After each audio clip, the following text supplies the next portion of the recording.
Mobile Bangataj sporting club ও primary স্কুলের মাঠ, খেলার মাঠ একটি ঠিকাদার কিন্তু 4 বছর দখলকৃত ছিল। সেই ঠিকাদার যখন চলে যায়, তার কনস্ট্রাকশনের যে বজ্র, খোয়া এবং ভিটামিন প্ল্যান্টের যে মালামাল সেগুলো মাঠে পরিত্যক্ত অবস্থায় রেখে যায়। এটার দাবিতে এর আগে আমরা ইউনো মহোদয়ের কাছে স্মারকলিপি দিয়েছি এবং মানববন্ধন করেছি। ইউনো মহোদয় একটি সুন্দর সমাধান দিয়েছিল, কিন্তু আওয়ামী ফাসিস্ট সরকারের আমলে এই স্বৈরাচারী ঠিকাদার কোন শক্তির বলে উপজেলা নির্বাহী অফিসারের আদেশ অমান্য করে এখন পর্যন্ত মাঠের কোন সংস্কার করে নাই। আমরা আজকের আন্দোলনের মাধ্যমে বাংলাদেশ সরকার এবং দাবিদারি স্বৈরাচারদের জানিয়ে দিতে চাই যে জনগণের শক্তি বেশি নাকি স্বৈরাচারী ঠিকাদারের শক্তি বেশি। যতক্ষণ পর্যন্ত আমাদের মাঠ সংস্কার না হবে ততক্ষণ পর্যন্ত আমরা আমাদের দাবি আদায় থেকে এক পা পিছু পাবো না। মাঠ সংস্কারের পক্ষে যতক্ষণ পর্যন্ত একজন থাকবে ততক্ষণ পর্যন্ত আমি তোমাদের সাথে আছি ইনশাল্লাহ। আমি ব্যক্তিগতভাবে থাকবো আমার প্রধান সংগঠন বাংলাদেশ জাতীয়তাবাদী সংগঠন শাখা আশা করি এই আন্দোলনে আমার পাশে এসে দাঁড়াবে, এই আশা ব্যক্ত রেখে আমি আমার বক্তব্য শেষ করছি। ধন্যবাদ সবাইকে।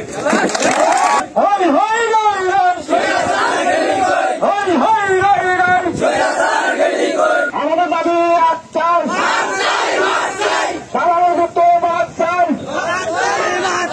আমাদের দাবি একটাই,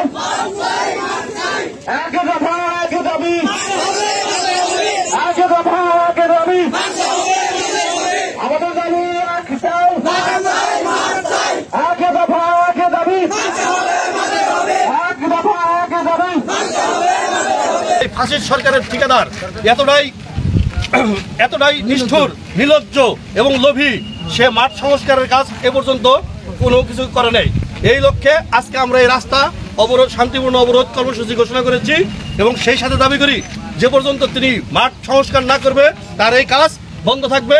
এবং আমি না শুধু, আমার সাথে এলাকাবাসী একমাত্র তোমরা কি বলো,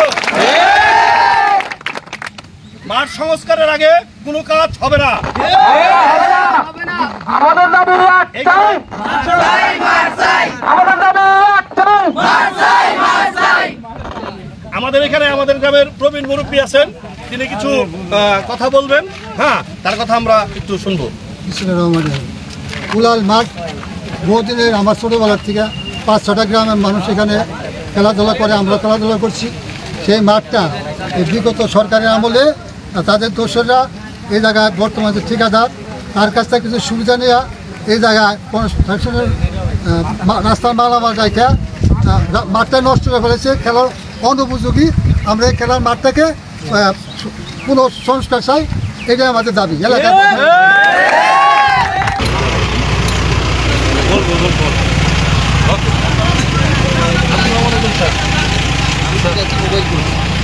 স্যার, আমরা রাস্তা পরিষ্কার করে দিচ্ছি, কিন্তু আমাদের দাবির সাথে আপনার একটা অবশ্যই বক্তব্য আমরা চাই।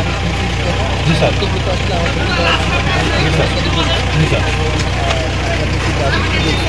জি ধন্যবাদ স্যার, ধন্যবাদ স্যার। এই রাস্তাটা ক্লিয়ার করে দাও, এই রাস্তা ক্লিয়ার করো, রাস্তা ক্লিয়ার করো।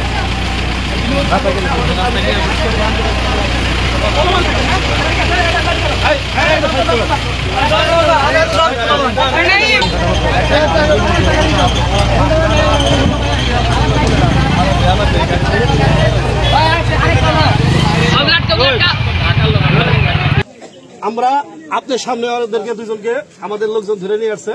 আমি বলছি কি যে আমরা এদের নিরাপত্তা দিতে ব্যর্থ, কারণ এখানে উত্তেজিত জনতা। হ্যাঁ, থানায় সেফ কাস্টডিতে নিয়ে যান। আইনের প্রতি আমরা শ্রদ্ধাশীল, আইন যেভাবে বলবে আমাদের দাবি আমরা সেভাবে আদায় করব। ঠিক আছে? আপনাদের কেউ মারধর করছে ফজল ভাই? কেউ মারধর করছে? হ্যাঁ, কেউ হুমকি দিচ্ছে? আমাদের দাবি কোনটা?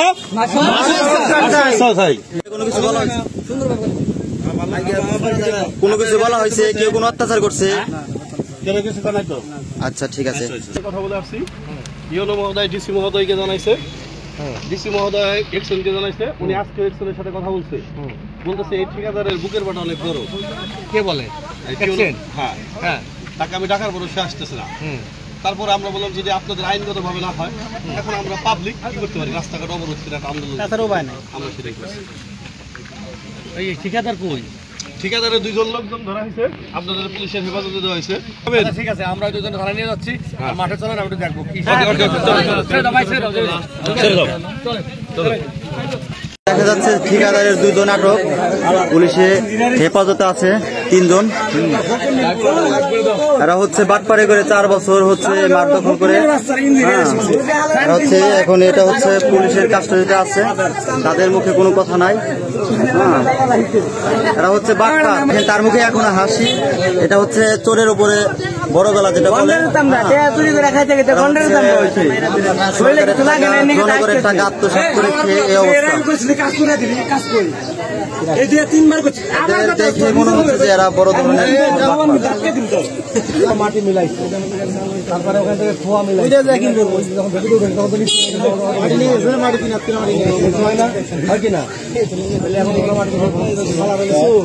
দিবা না।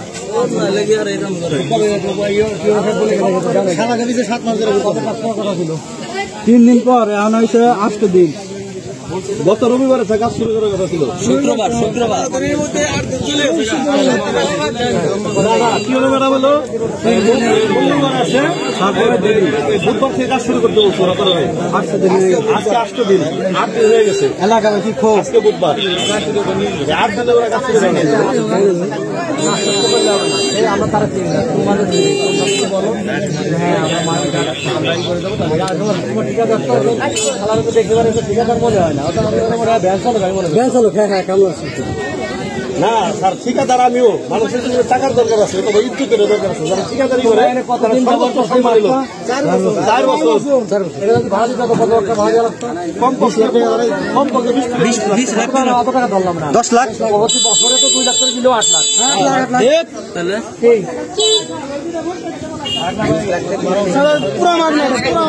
এমন ভাবে স্যার মাঠটার ব্যবহার করছে, মনে করলো যে ওদের বাচ্চাদের মধ্যে জানতে পারলাম যে আপনি আমাদের দৌলতপুর উপজেলা শিক্ষা অফিসার, আমাদের উলাইল মাঠ প্রাঙ্গনে আপনার একটি প্রাইমারি স্কুল আছে, সেই মাঠে ঠিকাদার কর্তৃক তার কনস্ট্রাক্ট করে কিছু মালামাল করে রয়েছে এবং মাঠটি খেলার অনুপযুক্ত। এই বিষয়ে স্যার আপনার মন্তব্য এবং করণীয়। ধন্যবাদ। এই বিষয়টা আমি অনেক আগে থাকতে অবগত আছি।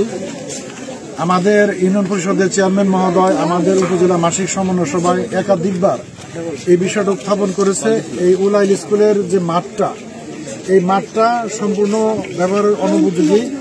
গত কিছুদিন আগে যেখানে একটা মাঠে খেলাধুলা হয়েছে, ইউনিয়নের যে খেলা, কলিয়া ইউনিয়নের খেলা, সেই খেলা আমি এসেছিলাম এবং দেখেছি যে বেশ কয়েকটা বাচ্চা এখানে আহত হয়েছে।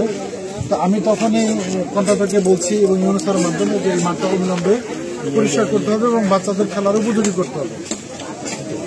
আমার সামনেই কন্ট্রাক্টরের সাথে ইউনিয়ন স্যার কথা বলেছে, টেলিফোনে কথা বলেছে এবং তাকে তাগিদ দিয়েছে যে অবিলম্বে এই মাঠটা পরিষ্কার করেন, নিরাপদ করেন, যাতে শিশুরা খেলাধুলা করতে গেলে কোনো রকমের কোনো অসুবিধা না হয়।